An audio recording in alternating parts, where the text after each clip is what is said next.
Harman minor school में नवनिर्मित भवन टैगोर ब्लॉक का लोकार्पण। चौबेपुर क्षेत्र वाराणसी।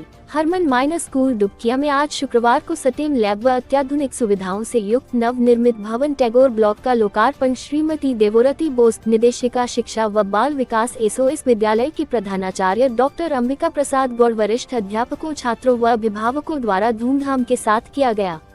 बच्चों ने रंगारंग सांस्कृतिक कार्यक्रम प्रस्तुत किए। अभिभावकों ने अपने अपने विचार व्यक्त करते हुए विद्यालय को क्षेत्र के बच्चों के लिए वरदान बताया।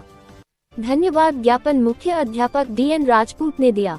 कार्यक्रम का समापन राष्ट्रगान के साथ हुआ। अध्यापिका सुचिता तिवारी, मार्कंडेय आईटीआई के डायरेक्टर अपूर्व कुमार तिवारी, राहुल तिवारी आदि लोग मौजूद रहे। एजुकेशन, हरमन माइनर एजुकेशनल इंस्टीट्यूशंस, हमारे बहुत सारे स्कूल पूरा इंडिया में है और ये स्कूल है हरमन माइनर स्कूल बनारस में हमने एक नया बिल्डिंग तैयार किया है, वो हमने अपने बच्चों को गिफ्ट किया है, बच्चों के लिए बनाया हुआ है। और इसमें जो जो फैसिलिटी हमने दिया है तो बच्चों के भविष्य को ध्यान रखते हुए हमने ये बनाया है। हमने जैसे अभी एक स्टेम लैब बनाया है, एक रोबोटिक्स लैब बनाया है। अगर आज की कोविड के बाद आप अगर आज देखते हो कि कहाँ नौकरी मिलता है, किसको नौकरी मिलता है, तो साइंटिस्ट को नौकरी मिलता है। कोडिंग हो गई, एआई हो गया, ये जो सारी चीज़ें हैं ये वो नया चीज़ है जो बच्चों को अगर आज हम सिखाएंगे और स्कूल के अंदर हम सिखाएंगे तो बड़े होके 12th के बाद, कॉलेज के बाद नौकरी मिलने के लिए बहुत आसानी होगा। दूसरा, अगर आप देखो कि हमारे सब बोलते हैं मेड इन इंडिया, तो मेड इन इंडिया का मतलब है हमारे बच्चे, इंडिया के बच्चे पढ़ाई में बहुत अच्छे होते हैं लेकिन बाहर चले जाते हैं, इसलिए बाहर चले जाते हैं क्योंकि उनको एक जगह पे मौका नहीं मिलता कुछ बनाने के लिए।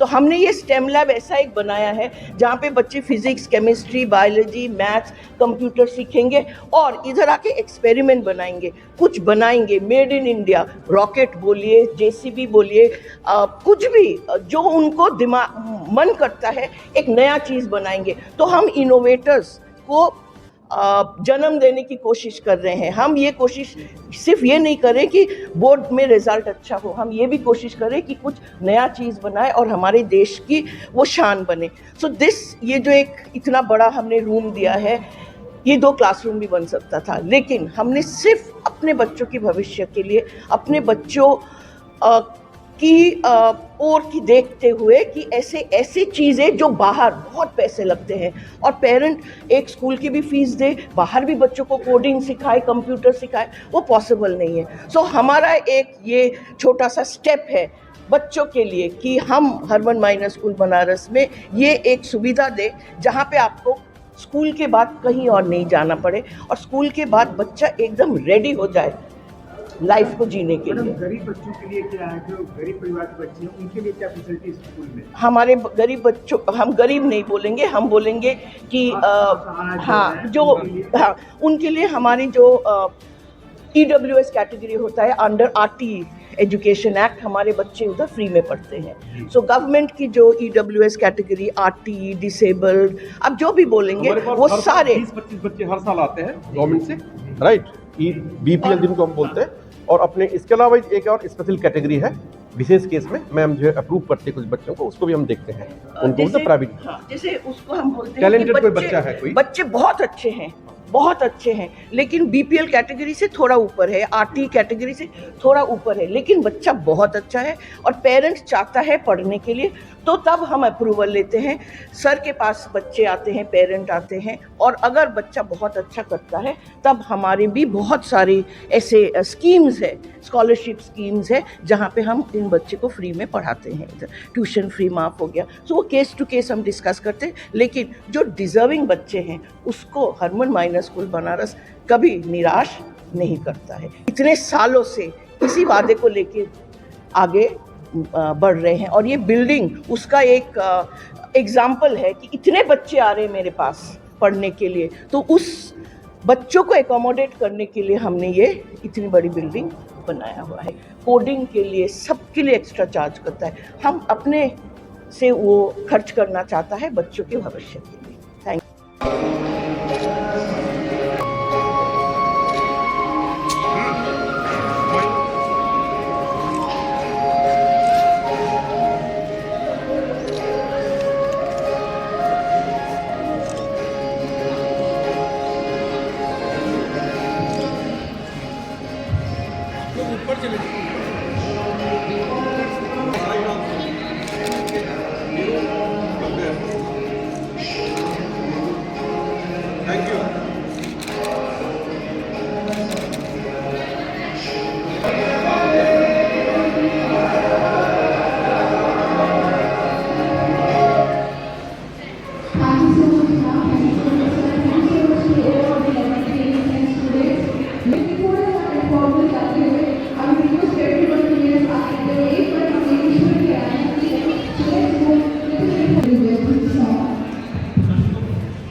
history of Harman Minor family